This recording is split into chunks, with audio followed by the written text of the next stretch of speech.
Let's talk about the midterms for a second, because two names keep popping up as these so-called rising Black political stars, and I need us to slow that train down, like all the way down. Because when you strip away the vibes, the viral clips, the black face and a white space optics, what you're left with is this. Jasmine Crockett and Byron Donalds are both playing in Black America's face. And for that reason alone, they are now finding themselves politically homeless. No base, no anchor, no ride or die constituents, just vibes. And vibes don't win elections anymore. Here's the rule of the new political era. You do not get to court Black America for votes while actively working against a foundational Black American agenda. Those days are over. The auto loyalty is gone. The at least they're Black era is dead. And what we're watching with both Crockett and Donalds is the same punishment: political nomadism. They offend Black Americans, they overserve immigrants and white institutions, and then act confused when nobody wants to back them. Let's get into it. Okay, can we please talk about the Texas Senate race right now? So I've been looking at both candidates. One of them is Wesley Hunt. And yes, he is a Republican, so he obviously supports Trump. But some of his policies consist of cutting fraud, cutting the American debt, securing the borders, and he also has this one that really caught my eye. It was aiding Houston's flood mitigation. Here in Houston, it floods pretty bad. Basically, anytime that it rains, like the roads are super flooded. This policy that he's putting in there, basically he wants to build these tunnels that way that the water actually drains out of the city instead of just being built up in the streets. And then I went over to Jasmine Crockett, and yes, she does have a website, which I was surprised, but she had no policies. The only policy she had was she was anti-Trump. And I think that's literally crazy, because what does that have to do with Texas? Like, what is that, being anti-Trump, what is that doing to help Texas? So whenever y'all go to vote, for your senator, think about the things that you want to be better in Texas. Don't just vote for someone because they're anti-Trump. And mind you, Jasmine isn't running against Donald Trump. She's running against Wesley Hunt. So again, Trump has nothing to do with that. Let's start with Jasmine Crockett. On paper, she should be golden. Black woman, Texas Democrat, viral moments, loud clashes with Republicans, strong fundraiser, and yet the Democratic establishment wants nothing to do with her Senate run. That's not opinion, that's reporting. Jasmine Crockett jumped into the Texas Senate race, and Democrats responded with silence. No rallying, no endorsements, no enthusiasm. Why? Because she disrupted Democratic strategy, fractured the field, and showed zero ability to consolidate power. Other names, James Tallarico, Joaquin Castro, are being treated as more serious options. And let's be clear, if your own party won't touch you, that's already a red flag. She has a national profile, sure, but notice something very telling. She keeps getting passed over for leadership roles, which means the people who actually moves pieces behind closed doors don't see her as an asset. Translation to that is you're loud, but you're not trusted. Here's where it gets funny. The two loudest cheering sections for Jasmine Crockett's are Black boomers and Republicans. That alone should scare you. Older Black voters love a moment. They love a clapback. They love a viral exchange. They love the illusion of fighting back. This is the same demographic that thought Bill Clinton wearing shades and playing the saxophone meant something. Same crowd that thought Hillary doing the Dougie was policy. For them, vibes have always been enough. Policy, optional. Outcome, secondary. Substance, meh. Now this is real telling though. Republicans are openly celebrating her run. Mike Johnson said he was absolutely delighted. Texas GOP operatives are calling her a gift. The NRSC literally helped push her into polling. Ask yourself this: when has the GOP ever rooted for a Democrat they were scared of? Never. They see her as polarizing, easy to attack, bad statewide candidate, a divider inside the Democratic Party. They want her to run. And if Republicans are rooting for you more than your own party, you should probably sit with that. Can I get your thoughts on Jasmine Crockett's run for Senate? What does it say about the state of the Democratic Party? And do you feel worried about her chances of winning at all? I'm absolutely delighted that Jasmine Crockett is running for Senate in Texas. I think it's one of the greatest things that's happened to the Republican Party in a long, long time. She is the face of the Democratic Party. She and Mamdani. Good luck with that. I want her to have the largest, loudest microphone that she can every single day, and we look forward to having that election down there. We are going to elect another Republican senator in Texas. Texas is a red state. The people of Texas are common sense Americans, and what Jasmine is trying to sell will not be purchased by the folks of Texas. That is my prediction. Yes. Thank you. One thing I know about Republicans up on Capitol Hill is when they tell you they're going to do something, they've already done it. The plan has been finalized and they've moved on to the next objective. Okay, so by the time the public finds out about it, it's already too late. You can't do anything about it. Why do I say all of this?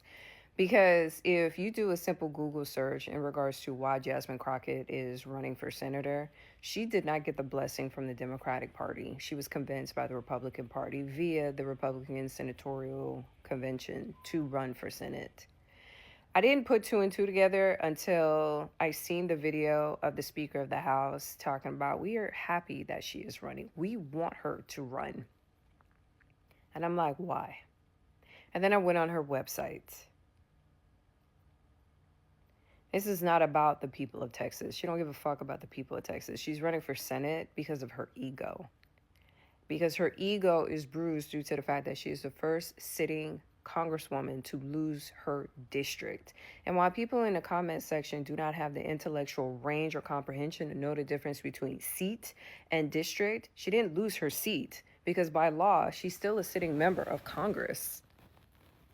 It's just she don't have a district. But the reason why she lost her district, outside of the fact that it was gerrymandering, was all by design when she decided that she wanted to wage war on the Republican Party by herself. She has no allies. And while y'all sitting there attacking me, talking about that I have to, pledge fealty or loyalty to her all because she's a black woman, I don't subscribe to identity politics, never have and never will. You're hating, you're just jealous. How could I possibly be jealous of a congresswoman that has no districts? She has no allies. She is running for Senate because of her ego. They're setting her up. And y'all don't even see it. Stevie Wonder can see that shit. But I'm going to end it with this. Anybody who has a marketing background, anybody who has a copyright background, I would challenge you, go on her website and count how many times you see the word I. It's right there on her website. It's not about the people. It's about her ego. She is fueling and feeding her own ego. But hey, I wish her nothing but the best of luck. We're going to see how this is going to roll.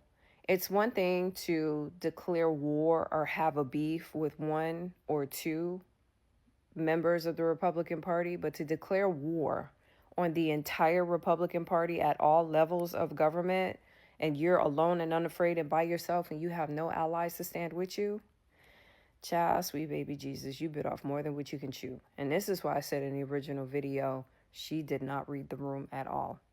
You do not hunt what you cannot kill. And if you are going to pick a fight, you got to make sure that you win. In the Army, it's always a 3-to-1 ratio. The way I fight, I prefer 5-to-1. It's a numbers game. It's a straight numbers game. But, for other content creators who are like, she's smart and she knows what she's doing. You sure about that? Because the copyright that is on her website says otherwise. But hey, you ain't got to listen to me. I'm just a nerd that's really, really adept at politics and what's going on around in society. Let's be very clear here. Jasmine Crockett's brash boss bitch energy is not the issue. That's not the problem. The problem is this. That energy is masking a complete absence of policy, especially for Black Americans. She fights like hell for immigrants, loud, aggressive, passionate. But when it comes to reparations, lineage-based justice, targeted Black wealth policies, tangible Black American outcome, we get silence or vague coalition talk or communities of color, which is just dilution dressed up as progress. Let's talk about Jasmine Crockett, shall we? So what I'm seeing on this app is so interesting, and if I really had the time, long-form YouTube video about all of this shit would be happening currently. But y'all really, there's a couple issues with y'all. Y'all have very short memories. The memories that you pull from the past seem to erase every 15 days, and there's an inability to connect past actions, particularly voting actions, to your current state of being and the future self that you want to be at. Not even 2 months ago at this point, we were in the midst of a government shutdown, okay? And in the midst of that government shutdown, it was ended abruptly by Chuck Schumer and Senate Democrats who broke from the momentum, all of the trust bill in the Democratic Party during that government shutdown, for people hoping that they would be able to get healthcare premiums or negotiating on behalf of their healthcare premiums to keep the subsidies from the Affordable Care Act. There was all the leverage in the world There was the crumbling of the Republican establishment, Trump having private meetings with his people, telling them how bad they look and how, as much as they're trying to work that line that it's a Democratic-owned government shutdown, the Republicans were being blamed for it. The pressure was mounting, especially heading into the holiday season. And again, a lot of people started to show up as real community members for the vulnerable populations in their community as SNAP was being used as a bargaining tool. Things were happening in a way that if people continued down that path, a lot of bridges would have been built in order to maintain and keep community in more volatile times from the government. And I wish and hope that some of those bridges have continued to maintain into the holiday season. But some of the same creators who are telling you, hey, don't be a single issue voter, relax your morals when it comes to who you're voting on, no politician is perfect. A lot of these same lines you're hearing during the 2024 election, which didn't get you shit in the first place, are the same people, not even 2 months ago, who were complaining about how Chuck Schumer was a spineless, feckless individual who couldn't be trusted. And they were sitting here complaining about how and why we could have gotten to a place where the politicians would sell us down the river and all this stuff. You saw real-time copium on the timeline of people trying to make sense or create scenarios and conspiracy theories to show that actually the Democrats are playing the long game. They're never playing the long game. Newsflash. If you haven't picked up on the context clues, newsflash. And these are the same people who are coming on here talking about the Jasmine Crockett potentially being, taking a Senate seat for the state of Texas, voting for her, even if she supports this, even if she supports that. You're a single issue voter. You're not caring about people. This is anti-black. All the identity reductionism, the identity politics that are being blasted in our faces right now is something that, it shows that 1, y'all don't remember, 2, y'all don't learn, and 3, y'all can't piece very simple information together. Because that same mindset, as many leftist creators on this app have been telling you, that exact same mindset is how you get a Chuck Schumer with that much power. That same mindset is how you get those 8 Democrats who folded and didn't give a fuck about you when it came to the government shutdown. And folded for nothing, mind you. Because they know that you'll just vote for them. What a lot of people are doing on this app in terms of critiquing Jasmine Crockett on her voting record, her support of Israel, and all of these different things, is pushing her left. Is pushing her to see the very real critiques about her voting record that she will have to address on the campaign trail if she's serious about trying to get the Senate seat. Whether she listens or not, and if she is going to take heed from the 2024 election with Kamala Harris, those ears should be wide open. This is how you critique the politician. This is how you work the leverage that you have during an election cycle. I don't know how many fucking times I have to tell y'all this. This is the only time they come down from their pedestal in the politician class to talk to you, to work with you, to try to negotiate with you, because you hold the cards. You're the people voting these people in. They know they have to come in front of you and beg for the job that they want. So in order to do that, you, the person who they're begging for the job that they want, that you pay, mind you, you're paying these people. I don't know how many times I have to fucking say this. You are the boss of these people. You are paying these people. Okay, they are begging you for a job. This is contract negotiation times. You put on the table your non-negotiables. You put on the table where you stand firm, where your moral compass is, and you have to ask them to answer for those things on a campaign trail. And if they provide decent answers, or they provide answers that people can live with, or they provide a solution for the future, okay, vote for them. But why you get feckless, spineless, annoying ass fucking politicians on behalf of the Democratic Party is because they know they don't have to do shit for you. They just know they have to say, look at the Republicans, and you will run by the millions to vote for these people. There's no criticism. There's no pushback. There's no negotiation in terms of policies that they may have previously held. They have to answer for nothing on the campaign trail. So when y'all complain about what you get, I always sit and laugh, because it's like, how do you think you got here? Because this is y'all's political strategy. There's no iron sharpening iron. There's no real critiquing. There's no real forcing these politicians to answer for the policies that they've supported. There's no real pushback. So how are you surprised when all of these people sell you down the river in moments when you need them to stand firm? What about the criticism, one more? The criticism where some people have said, I know you've seen it on social media, where people are saying that some of them aren't going to vote for you because of this pro-Israel stance. What do you have to say about that? What I have to say is that people need to start to do their research and stop falling for the clickbait. Listen, if you've loved me before, then what has changed? You can always look at my voting record and know what it is that I have and haven't voted for. But it's quite intellectually lazy if you just sit there and let somebody else tell you something and you don't go and get the full picture. When it comes to progressive and populist, and I see some people already starting to call it out, like Ryan Grimm is calling it out. Some people think that because Jasmine Crockett is very vocal, that she agrees with a lot of these progressive policies. And that's actually not the case. In fact, when it comes to foreign policy, I want to show you how Jasmine Crockett has voted. There have been organization called Lobbying for Palestinian Rights. They have been tracking her record. They gave her an F for how she votes in Congress when it applies to Israel. And so they broke this down by voting record, letter signed, co-sponsorship statements, and they gave her a total score of 28%. That's why they gave her an F. So I just don't want people to be fooled. I don't want you guys to be duped. Right? So the de-escalation letter, she signed on to that. Urging bilateral ceasefire, she did not sign. The settler violence letter, she signed on to that. A statement condemning Rashida Tlaib saying from the river to the sea, she didn't sign on. Has called for a ceasefire? No. When it comes to legislation, standing with Israel as it defends itself against barbaric war launched by Hamas and other terrorists, she voted yes. HR 340, Hamas International Financing Prevention Act, she voted yes. Condemning the support of Hamas, Hezbollah, and other terrorist organizations at institutions of higher education, which may lead to the creation of a hostile environment for Jewish students, faculty, and staff, she voted yes. Legislation introduced but not voted on, calling for an immediate de-escalation and ceasefire in Israel and occupied Palestine, she did not sponsor that. Israel weapons sale, JRD, she also is not sponsoring that. So see, this is why I say it's important to look at the records, and you can see other things here as well. The amendment banning funds to colleges with events that violate the IHRA definition of anti-Semitism, nay. Calling on Hamas to immediately release the hostages, yes. Affirming Israel's right to exist and denying that right is anti-Semitism, she said yes. Declaring that only Hamas unconditional surrender can save civilian lives, she said yes. So when you look at her voting record, 99.9% of the time she voted along with Israel. and what they want. So I don't want people to be duped, because I've already seen like leftists on social media saying, yay, she's the progressive fighter that we need, when they're not looking at the way that she votes. And here's what come next, and we already know it. Any critique of Jasmine Crockett will be labeled misogyny, racism, misogynoir. And yes, those things exist. But here's the truth. The criticism is not about her being a black woman. It's about her not delivering for black Americans. Representation without policy is symbolism. And symbolism does not pay reparations, build wealth, protect black communities, or correct historical harm. If asking for substance get labeled hate, then that's not empowerment, that's manipulation. Why do I care about Jasmine Crockett? Well, I'm writing a thesis on black anti-populism in the Democratic Party. Enough said. They started releasing polling for this race, and two things immediately jump out at me, and it's when you look at the breakdowns for Crockett's support based on race and based on age. Among black voters, Jasmine Crockett is far and away the favorite. I think it's like 89-9. Not a surprise, right? She literally represents Dallas. Of course, she has a lot of appeal among black voters. But when you look at age, Tallarico wins Gen Z and millennials, and Jasmine Crockett's best demographic is 55+. If I was Jasmine Crockett's campaign manager, these numbers would put up all kinds of red flags for me, and it's why I said that the math on the campaign is not working. Because in a Democratic primary, even an open one like Texas's, you're basically looking at two kinds of people. People who think the Democratic Party has done a fine job over the past 10 years, and people who think it's the most disappointing political organization on the face of the planet. The age and race numbers combined tell me that Jasmine Crockett does really well among Democratic mainstays. People who basically think the Democratic Party has done a fine job over the past 10 years, that losing to Trump twice is not actually an indictment of their record. Whereas her support drops off among people who think that the Democratic Party needs to change. And regardless of whether or not you think she's an establishment politician or progressive, she's certainly not running as a populist. The problem, of course, being that more people think the Democratic Party sucks than think that it has done a fine job. And especially when you're looking at a general race in a state like Texas, you are going to need the MAGA for Mamdani types, particularly if your plan is to maximize voter turnout. Jasmine Crockett is going to put up assad numbers among black boomers, and that might carry her over the primary, particularly with the name recognition disparity, but it's going to tank her in the general because you cannot build a coalition off of that kind of politics. The simple fact of the matter is that the desires of the two halves of the Democratic Party, the people who think it's fine and the people who think it sucks, are diametrically opposed. But politically speaking, the people who think the Democratic Party is fine are going to stay with the party regardless of what it does. The people who think it sucks will not turn out for a person who think is going to replicate the same sucky dynamics. The fact of the matter is, the kind of person who does the best among the people who turn out for things like Democratic primaries is the exact worst type of person to run in a general election. Because having high support among Democratic mainstays means nothing. They were going to vote blue regardless. Winning the general election in an uphill battle like Texas requires the populace. There's no way around it. Unfortunately, I think a lot of the Democratic top brass has basically made the assessment that it is okay for the Democratic Party to lose the general if anti-populists win the primary. And they are very consciously using blackness as a shield to carry this out. So let's tally it up. Republicans cheer her on, black boomers clap for vibes, establishment Democrats sideline her, white progressives side-eye her over Israel, younger lineage-focused black voters don't trust her. That leaves her nowhere. High visibility, low anchorage. That is why I call it political homelessness.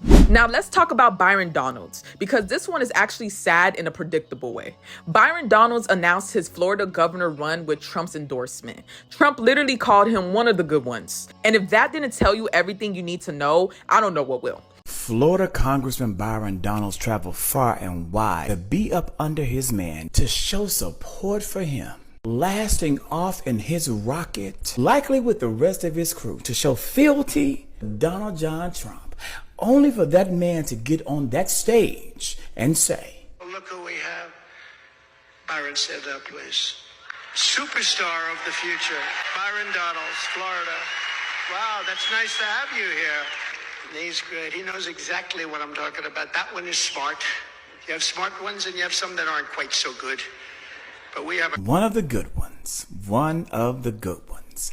A racially coded dog whistle identifying you as a raisin that belongs in the milk. And I'm glad that you aren't one of the bad ones, despite charges of illegal substances possession and theft by taking. In the eyes of our twice impeached, guilty on 34 counts, 91 times indicted former president Byron Donald, you are one of the good ones. I dare not make suppositions as to what he views as one of the bad ones. And look, I want everyone to know, ain't nobody coming to this world born shucking and jiving. That behavior is a learned behavior. And to be fair, Byron doesn't owe me a thing. I expect nothing of him in this world to be of benefit to me or my communities. He doesn't owe me a thing. But do you know who he does owe something to? He has to look the black men that he brought into this world in their eyes, knowing he allowed this man to disrespect him and his entire community on a campaign stage in a room where very few people look like him. And that To a man like me, who lives his truth, who walks a proud road paved by his ancestors, fighting every day to make that road less stony for the generations that will come behind me and will travel the same road, is heartbreaking. It is heartbreaking to think about. A raisin who belongs to the milk. But trust and believe, the day will come when they realize that the milk ain't clean and the dirty part they will say is you. Byron thought Trump's endorsement would secure the base. Instead, white conservatives started attacking him, racist tropes resurfaced, his past comments were dragged, his criminal record got weaponized. Because here's the truth MAGA never tells you. White conservatives will use you, then discard you, always. And once you've done the dirty work of undermining Black Americans for them, they don't protect you, they replace you.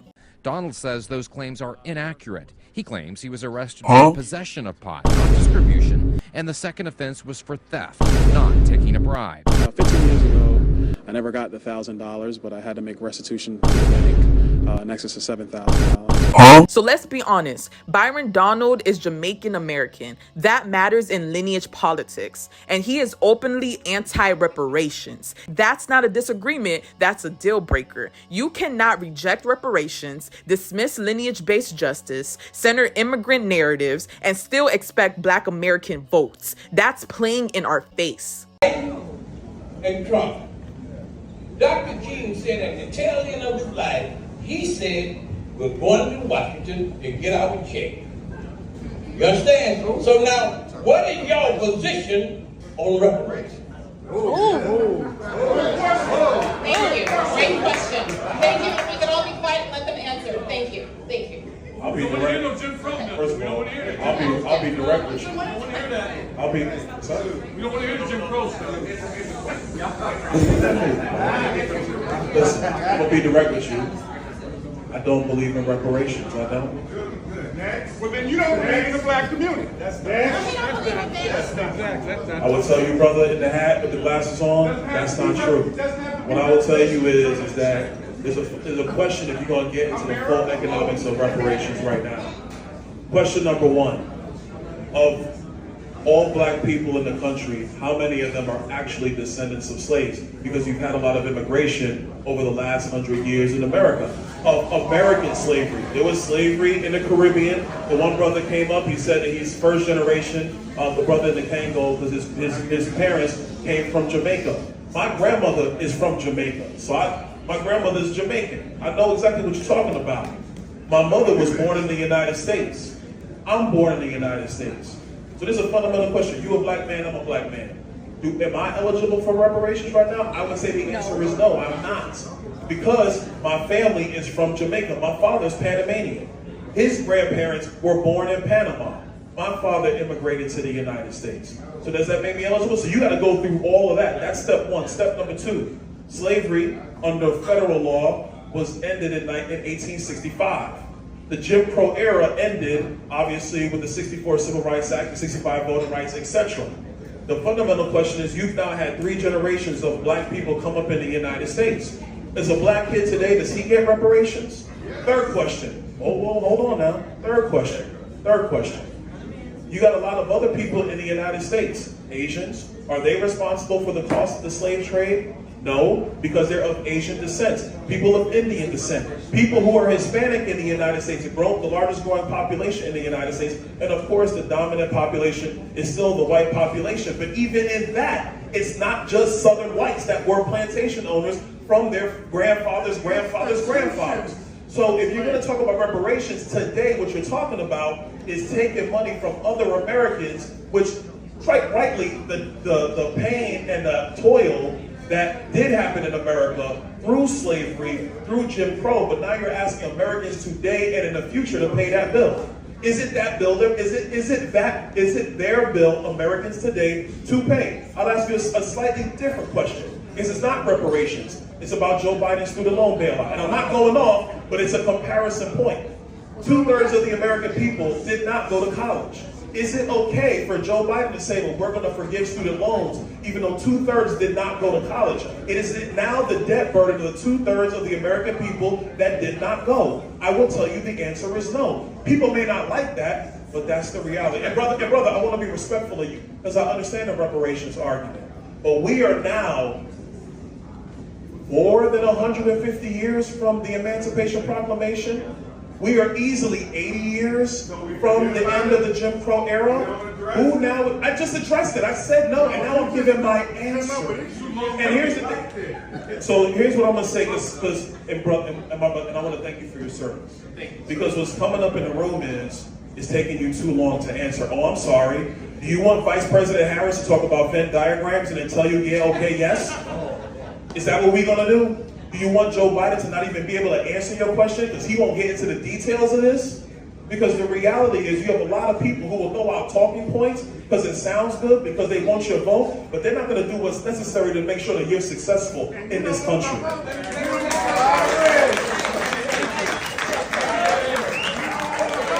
My mother's Jamaican. My father's Panamanian. You have a lot of black people in this country who are not descendants of the American slave trade. Look. So I already know off top, there's a lot of black people in America who aren't going to be able to get that kind of benefit or get reparations. Well, most people who are for reparations, they feel like it should go to what they call foundational black Americans anyway. And I agree with that point. But I'm just saying, I'm just laying out, these are the reasons for why I'm no. Look. So now They do support reparations for what Leonard just deemed as, quote, foundational black Americans? No, I don't. But I want to explain that. I want to explain. And this, ladies and gentlemen, is why we want to sever ties with these people. This is why. This man's name is Byron Donalds. He is a congressman, a Republican United States representative in the state of Florida. Do you know what congressmen do? They actually create bills, legislation, and basically they help to facilitate and make laws. What would reparations be? It could either be a bill or a law. And this motherfucker immediately no, because he's a Jamaican Panamanian. He's an immigrant, and he will not be able to get any of those benefits. And this is the issue. This is the issue. Why people that have the same hue of complexion as us, they get into positions of power and they undermine us. And this is why we say we don't want to fuck with them like that no more. Because we helped them to get into position. We did. Thinking that skin folk was kinfolk. And now we're starting to see clear as day that they will never, ever pass or put anything into play to solely benefit us. But they will do shit for immigrants. They will pass bills and laws for immigrants. They will allocate funds simply and strictly and only and exclusively for immigrants. Y'all see how that go? Y'all see how that go?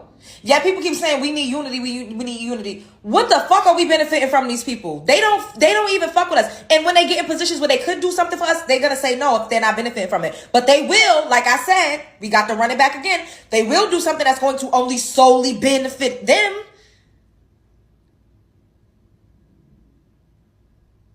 We have to continue to wake the fuck up. We cannot keep letting this. We all the same hue of complexion. The cops gonna stop us and we all gonna get. It's a trick bag at this point. It's a trick bag. And there are so many of people with the same exact mindset in politics that have the ability to vote for certain bills and laws and have the ability to veto certain bills and laws. This is so fucked up. These people came over here because of what our ancestors been through, their blood, sweat, and tears. And this is the thanks that we get. He wouldn't even be able to sit where he's sitting right now had it not been for foundational black Americans. He wouldn't even be able to wear that suit. He wouldn't be able to walk into the White House. He wouldn't be able to fucking sit on his high horse. He wouldn't even have that title. He wouldn't have even been able to go to college. He wouldn't have even been able to come over here. It is a slap in the face and it is a fucking disrespect to our ancestors. And we have to do something about this. Us just talking about it, we're starting to get the ball rolling. We gotta keep this going because this really just made my blood boil.